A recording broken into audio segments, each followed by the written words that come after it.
साथियों नमस्कार, मैं हूं नीरज पटेल और आप देख रहे हैं नेशन जनमत। आज लखनऊ में एक शानदार कार्यक्रम का आयोजन किया गया, वैज्ञानिक जाति जनगणना। मेरे साथ अनिल जैन जी हैं, जो कांग्रेस के ओबीसी डिपार्टमेंट के राष्ट्रीय अध्यक्ष हैं, जाने माने सामाजिक कार्यकर्ता हैं। ओबीसी डिपार्टमेंट का अध्यक्ष होने के नाते, ज्योतिबा फूले साहब की जयंती होने के नाते आपने ये कार्यक्रम रखा। मैं समझना चाहता हूं कि जाति जनगणना तो हम सुनते रहे, कास्ट सेंसस, ये वैज्ञानिक जाति जनगणना क्या होती है? देखिए, वैज्ञानिक शब्द हमने इसलिए जोड़ा कि अगर सिर्फ जातियों की गिनती करा दी जाए तो उससे कुछ हासिल नहीं होगा। जातियों की गिनती क्यों कराई जाए कि उससे एक डाटा निकलेगा और हर जाति का सोशल, इकोनॉमिक, एजुकेशनल उसकी स्थिति पता लगे, उसकी पॉलिटिकल भागीदारी कितनी है, उसको ब्यूरोक्रेसी में कितना पार्टिसिपेशन मिल रहा है, नौकरशाही में, ये पता लगे। और फिर उस जो भी कमजोरी हो जातियों की, अगर उसको हमने मुख्य धारा में लाना है तो फिर वो कमजोरी उसकी दूर की जाए। ठीक है।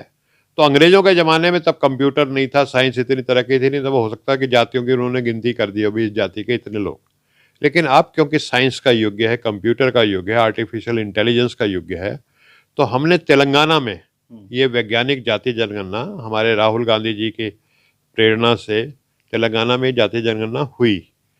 और उस जाति जनगणना में सामाजिक, आर्थिक, शैक्षणिक, राजनीतिक भागीदारी, ये सारे पहलुओं को जज करने के लिए, सब आयाम पता लगाने के लिए एक 54 प्रश्नों की प्रश्नावली बनी। मैं 2 प्रश्नों का उदाहरण दूंगा आपको कि जैसे किसी की सामाजिक स्थिति पता लगानी है तो उससे एक प्रश्न था उसमें कि क्या आप मंदिर में प्रवेश कर सकते हैं। अगर आप मंदिर में प्रवेश कर सकते हैं, नहीं कर सकते तो आपकी सामाजिक स्थिति ये है। कर सकते हैं तो कहाँ तक कर सकते हैं, क्या आगे जाके जो घंटी लटकी हुई है उसको भी आप बजा सकते हैं, क्या आप मूर्ति को छू सकते हैं। तो ये उसका जो उत्तर आएगा उससे उसकी से एक सामाजिक स्थिति का पता लगता है। ठीक है। मान लीजिए 25,000 रुपये की अचानक जरूरत पड़ गई, बच्चा बीमार है, डॉक्टर एकदम मांग रहा है, पैसे देने जरूरी है, तो आप 25,000 रुपये कहाँ से लेंगे। तो जो गरीब आदमी है उसका वहाँ पे जो उत्तर निकल के आया है कि जी हम साहूकार से बात करेंगे, वो 2% 5% ब्याज पे हमें देगा। और जो खाता पीता था बोला जी मेरी जेब में अगर नहीं भी होंगे 25,000 तो मैं अपने दोस्त को कहूँगा वो फट पेटीएम कर देगा मेरे को, आधा मिनट में मेरे पास पैसा आ जाएगा 25,000।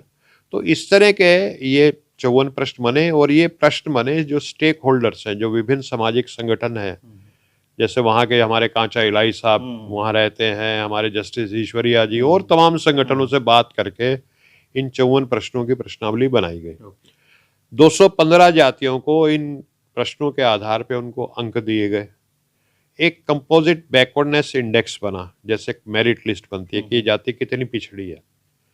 और फिर उस डाटा को एक बहुत ही जिसको कहते हैं कि विद्वान लोगों की टीम ने स्टडी किया, उसमें कंप्यूटर और क्या कहते हैं आर्टिफिशियल इंटेलिजेंस का यूज़ करके। जस्टिस सुदर्शन रेड्डी जो सुप्रीम कोर्ट के रिटायर्ड जस्टिस, हमारे कांचा इलाई साहब, तमाम लोग उसमें वो बने और 215 जातियों का कंपोजिट बैकवर्डनेस इंडेक्स लगा दिया। अब ऐसी भी जाति निकल के आए कि जिसके पास ज़मीन तो बहुत है लेकिन फिर भी वो बहुत पिछड़ी हुई है। जैसे वहाँ पे जब शेड्यूल ट्राइब के लोग हैं, उनके पास ज़मीन है लेकिन अदरवाइज भी वो बहुत पिछड़े हुए, तो देखा गया कि उनमें एजुकेशन की कमी है, उनको आर्थिक कमी है। और कई जातियां ऐसी थी उनको ज़मीन बिल्कुल भी नहीं है, लेकिन क्योंकि उनके अंदर इंग्लिश एजुकेशन थी, जो निकल के आई बात वहाँ से, इंग्लिश एजुकेशन, तो वो जातियां बहुत एडवांस थी। तो हर जाति की अपनी अलग किस्म की कमजोरी।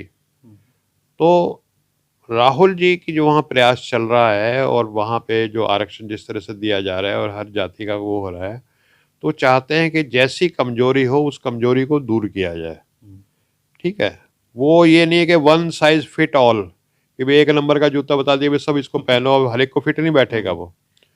तो जैसे मैं आपका अपना एग्जांपल दे दूं, मैं एक क्वालिफाइड एमबीबीएस डॉक्टर हूं और भाई हमारे भाई रामदेव जी भी इलाज करते हैं लोगों का, लेकिन वो क्वालिफाइड नहीं है। ठीक है। तो रामदेव जी के पास कोई कमजोरी के मरीज 2-3 चले गए, 3 मरीज चले गए कमजोरी के, तो सबको कहेंगे भाई च्यवनप्राश खाओ पतंजलि का, तुरंत दे देंगे। हाँ पतंजलि का च्यवनप्राश खाओ, आपकी कमजोरी दूर आ जाएगी। मेरे पास आएगा तो मैं उनका ब्लड टेस्ट कराऊंगा, पता लगेगा इसको एनीमिया है, खून की कमी है, इसको आयरन देना है, इसको कैल्शियम की कमी है, इसको कैल्शियम देना है, इसको प्रोटीन की कमी है, प्रोटीन देना है। तो हर जाति को कैसे उसकी जो कमजोरी है दूर करके मुख्य धारा में लाया जाए, समतामूलक समाज बनाने के लिए, उस पे काम कर रहे हैं राहुल जी। पुराने जमाने में क्या होता था, आरक्षण दे दिया, भाई 27% है, जैसे कुआं छोड़ दिया आपको, जिसमें दम हो निकाल लो पानी। अब वो चाहते हैं कि हर जाति, जैसे टैप सिस्टम होता है पानी का, आता है नल से आता है पानी, तो हर के पास उसकी कमजोरी दूर करने का कार्यक्रम हो। तो ये जैसे वैज्ञानिक जाति जनगणना है, और उसके पीछे ये कारण है कि क्यों वैज्ञानिक जाति जनगणना करनी है। लेकिन मुख्य जो उसका उद्देश्य है वो ये है कि जब तक यहाँ पे सभी जातियों को मुख्य धारा में शामिल नहीं किया जाएगा और शामिल नहीं होंगी, तो ये देश कमजोर रहेगा। आप कितना भी बड़ा भवन है आपका, लेकिन अगर उसकी 90% ईंट कमजोर है तो भवन गिर जाएगा वो। तो हमारा देश तभी ताकतवर होगा ना, मतलब नागरिक ही तो हमारे देश को मिलकर के बनाते हैं। हर नागरिक जब सशक्त, समृद्ध और खुशहाल होगा तो ये देश सशक्त, समृद्ध और खुशहाल होगा। क्योंकि आप ओबीसी के अध्यक्ष हैं, तो मैं ओबीसी से ही विशेष तौर पे आपसे सवाल करूंगा कि ओबीसी में जो क्रीमी लेयर लगा दिया गया, उसको आप मानते हैं कि जस्टिफाई है, संवैधानिक है? देखिए, पहली बात तो ये है कि आपका जो आरक्षण है ओबीसी का, वो आबादी के अनुपात में ही नहीं है, ठीक है। वो 27% है, होना चाहिए 60, मतलब तेलंगाना में 56% निकली है ओबीसी की जाति की संख्या, बिहार में 65% निकली है। तो एक तो आबादी के अनुपात में, और संविधान सम्मत बात है ये, कोई ये नहीं कि हम बढ़ा चढ़ा करके बात कर रहे हैं।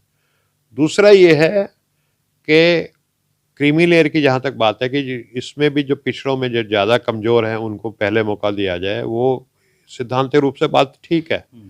लेकिन है क्या कि जो 27% में और जब क्रीमी लेयर लगा देते हैं, तो मान लीजिए एक जगह हॉस्पिटल में ज़रूरत है एक डॉक्टर की, उसकी क्वालिफिकेशन की ज़रूरत है एमसीएच या डीएम, एमबीबीएस, एमडी, डीएम। तो डीएम डॉक्टर उन वर्गों से नहीं निकल पाते, लेकिन अगर क्रीमी लेयर ना हो तो हो सकता है दूसरे ओबीसी से निकल भी आए। तो अगर आप ये कर भी रहे हो तो आप ये कहिए कि अगर आपको कैंडिडेट नहीं मिलता तो हम नॉन क्रीमी लेयर, तो आप क्रीमी लेयर के ओबीसी को उसको दीजिए, उसको जनरल में मत डालिए, ठीक है। ये मेरा मानना है। ये खास दिन आपने ज्योतिबा फूले साहब की जयंती के दिन ही ये कार्यक्रम क्यों चुना आपने? देखिए, ज्योतिबा फूले जो हैं हमारे सबसे बड़े महापुरुष हैं। क्यों हैं कि एक समय में महात्मा बुद्ध ने समता की लड़ाई लड़ी और समता आई। चंद्रगुप्त और अशोक का राज, इसीलिए कहेंगे समता मूलक समाज था कहीं ना कहीं, इसलिए काबुल से लेकर के कहाँ दूर दूर तक भारत का झंडा फहराता था। उसके बाद जातिवाद आ गया, उसके बाद उसके खिलाफ संत राईदास, संत कबीर और बाबा नानक जैसे लोग आए, उन्होंने समता की। मध्यकालीन युग में जो आधुनिक जो समता की लड़ाई की शुरुआत है, वो बाबा साहब, वो क्या कहते हैं, महात्मा फूले जी ने उस लड़ाई की शुरुआत की। और बाबा साहब हमारे भीमराव अंबेडकर जी भी अपनी प्रेरणा स्रोत गुरु उनको मानते थे। तो इसलिए हम उनको याद कर रहे हैं। जो उनका किरदार जो उनका था वो बहुत बड़ा था। तो अगर हम ओबीसी के लोग उनको याद नहीं करेंगे तो कौन करेगा। आपकी मौजूदगी में मेरी राहुल जी से मुलाकात हुई थी। उस समय भी मैंने एक बात कही थी कि भाषण और आचरण, इस समय राहुल गांधी जी की तरफ से बात बहुत अच्छी जा रही है, लेकिन पार्टी के नीचे के आचरण में वो चीज़ नहीं दिखाई देती। जैसे यूजीसी का एक मुद्दा, जब मैं आ रहा था तो मैंने बताया कि अनिल जैन जी से मिलने जा रहा हूँ, तो तुरंत मुझे गेट पे एक लोगों ने कहा यूजीसी पे जरूर सवाल करना। तो यूजीसी पे कुछ कन्फ्यूजन नजर आया, आपका विचार क्या है यूजीसी?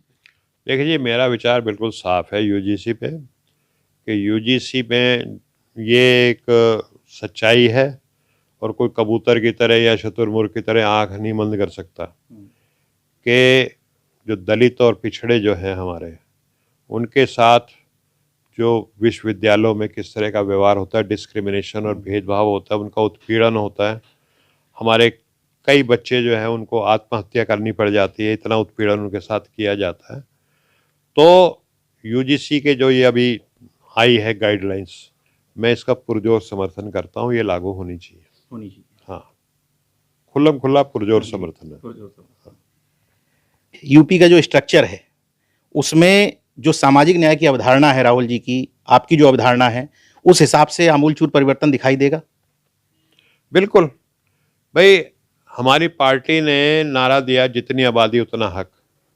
तो वो 4 शब्द हैं, जितनी आबादी उतना हक, उसमें सारी बात आ जाती है, गागर में अभी सागर है। अभी जो ऊपर तस्वीरें लग रही हैं उसमें अभी वो सामंजस्य दिखता नहीं है। आप मेरे रूम में ये तस्वीर नहीं देखिए। नहीं, ये तो महापुरुष की तस्वीर है। पार्टी के मुख्य फोरम की बात कर रहा हूँ। ऊपर जो तस्वीरें उत्तर प्रदेश में लग रही हैं वो सामाजिक न्याय के खिलाफ है। नहीं, खैर मैं आपकी बात को समझा नहीं, थोड़ा और खोल के बताओ। उत्तर प्रदेश में पार्टी जो लोग चला रहे हैं, जैसे पार्टी का अगुवा कौन माना जाता है उत्तर प्रदेश में? पार्टी का प्रभारी, पार्टी का अध्यक्ष और पार्टी का विधानमंडल दल का नेता। ये तीनों संयोग से तीनों ही सवर्ण हैं। तो वहां पे वो सामाजिक न्याय की अवधारणा टूटती दिखती है। इसलिए मैंने कहा भाषण और आचरण में फर्क दिखता है तो लोगों को संदेह उत्पन्न होता है। नहीं, देखिए, पार्टी का जो संगठन है, जहाँ तक आप देखेंगे हमारा डिपार्टमेंट बहुत एक्टिव है। जी, इसमें ठीक कोई है, शक नहीं है। ठीक है, और बहुत ही प्रभावशाली है। हमारे राजेंद्र पाल गौतम जी हैं एससी डिपार्टमेंट का, बड़ा प्रभावशाली डिपार्टमेंट है। और जो बात आप कह रहे हैं, अगर कुछ कमजोरी है तो वो हमारी हाई कमान के संज्ञान में है, जी। और आप शायद देखेंगे बहुत जल्दी। अच्छा, मैं एक अंतिम सवाल ये भी पूछ लेता हूँ। मुझे हालांकि जानकारी है कि जो अनिल के नाम में जय हिंद है, ये जय हिंद क्यों है? दर्शकों की जानकारी के लिए। अच्छा, नहीं, जय हिंद इसलिए है कि मेरे जो पिताजी थे उनको सौभाग्य प्राप्त हुआ नेताजी सुभाष चंद्र बोस के साथ काम करने का। काफ़ी नज़दीकी से उन्होंने काम किया। आज़ाद हिंद फौज के वो कप्तान भी थे, और उसके बाद उन्होंने मरते दम तक 98 साल की उनकी एज में मृत्यु हुई। सारा जीवन उन्होंने ऑल इंडिया INA कमेटी चलाई, जो आज़ाद हिंद फौज के सेनानियों की कमेटी थी। ठीक है, तो वो क्योंकि नेताजी के साथ रहे, और नेताजी कहते थे भाई देखो, जब हम मिलते हैं आपस में तो फौज में जो, क्योंकि अंग्रेजों की फौज होकर के कन्वर्ट होकर INA बनी थी, तो उसमें कोई कहता था राम राम जी, कोई कहता सत्य अकाल, कोई कहता सलाम वालेकुम। तो बोले नहीं, आप जो भी है मानो, लेकिन यहाँ फौज में एक दूसरे से मिलोगे तो जय हिंद बोलोगे सब। तो हमारे फादर क्या था कि जब फ़ोन भी उठाते तो हेलो नहीं बोलते देखा मैंने जब से जन्म लिया, वो जय हिंद ही बोलते थे। और सामने कोई मिलने आ गया तो उसको नमस्ते नहीं बोलते थे, वो जय हिंद बोलते थे। तो हमारे अड़ोसी पड़ोसी सब कहने लगे भाई तो जय हिंद फैमिली है, जय हिंद परिवार है, तो हमारा नाम जय हिंद पड़ गया फिर। तो वो फिर मैंने कहा चलो नाम अच्छा है, जय हिंद अच्छा शब्द है। तो कहीं ना कहीं जब मैं जय हिंद बोलता हूँ तो मेरे को नेताजी सुभाष चंद्र बोस भी याद आ जाते हैं। अनिल जय हिंद जी जो विरासत रखते हैं वो निश्चित तौर पर एक्चुअल राष्ट्र प्रेम, राष्ट्रभक्ति इस समय तमाम तरह की चल रही है, लेकिन मुझे लगता है एक्चुअल राष्ट्रभक्ति से प्रेरित हैं। मैं उम्मीद करूंगा कि कांग्रेस पार्टी में आपके जैसे तमाम लोगों के दखल के बाद भाषण और आचरण का जो डिफरेंस है उस समय के साथ कम होता चला जाएगा।